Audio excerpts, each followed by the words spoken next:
So today we're going to show you how to put on personal protective equipment, and thanks to Dylan Malloy, a registered nurse in inpatient medical, to be our model.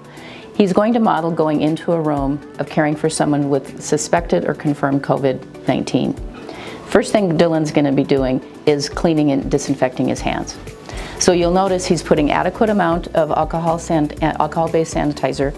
He's going to be cleaning the fingertips, the backs of his hands, his thumbs until they're dry, up on his wrists. Okay. The next, Dylan is going to put on an isolation gown.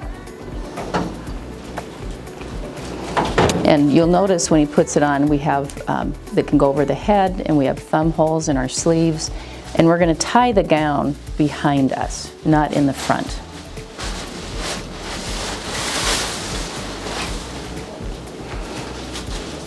And Dylan is being careful when he puts it on to keep that neck of that isolation gown, high.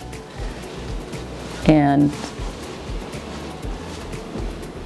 the next thing Dylan's going to be doing is selecting whether he's going to wear a surgical mask or an N95 respirator. He's going to select a surgical mask that we are using in a reuse program, and you notice how carefully he took it out of his individual bag.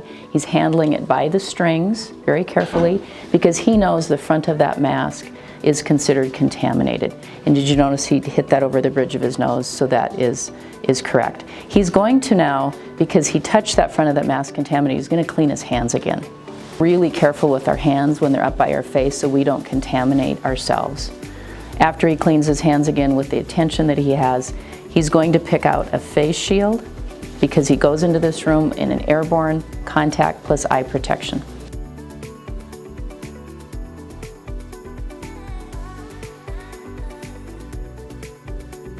The next step that he would do is putting on a pair of gloves, and that goes after the isolation gown is placed.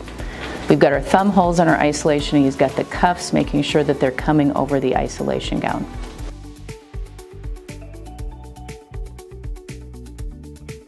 So now Dylan is in proper personal protective equipment to go into the room and care for the patient.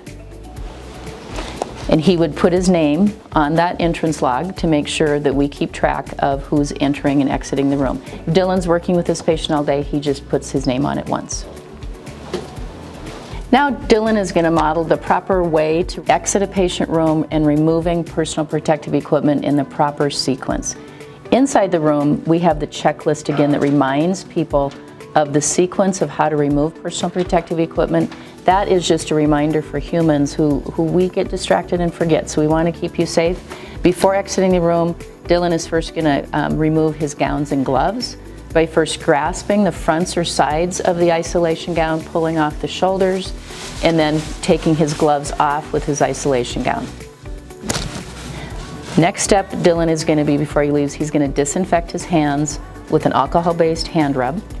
He's going to be careful to do this fingertips again, backs of hands, thumbs, until that is dry. Because we're in a reuse program with a disposable face shield, we're actually reusing that face shield. So Dylan is going to clean his hands real quick.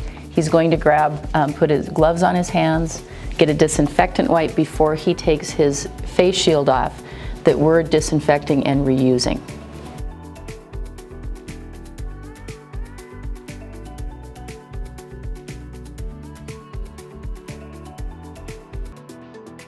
We know the SARS-CoV-2 virus that's responsible for COVID-19 disease. It's an envelope virus. It's readily killed by the super Sani clot that we have available. So he's taking that and he's going to be taking off the face shield with the bows. He's real careful not to touch the front that we would consider contaminated, but he's going to disinfect the entire face shield because we are reusing that at this time. So he's going to get that on all sides. That'll readily kill the SARS-CoV-2 virus, and then it will go for reuse.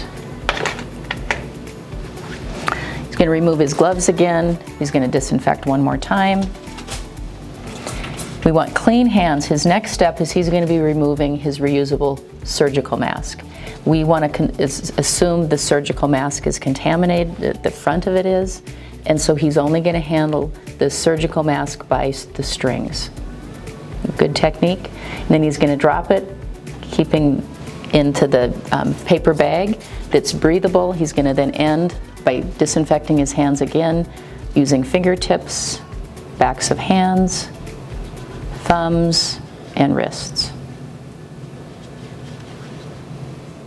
Now, Dylan is safe to go care for another patient.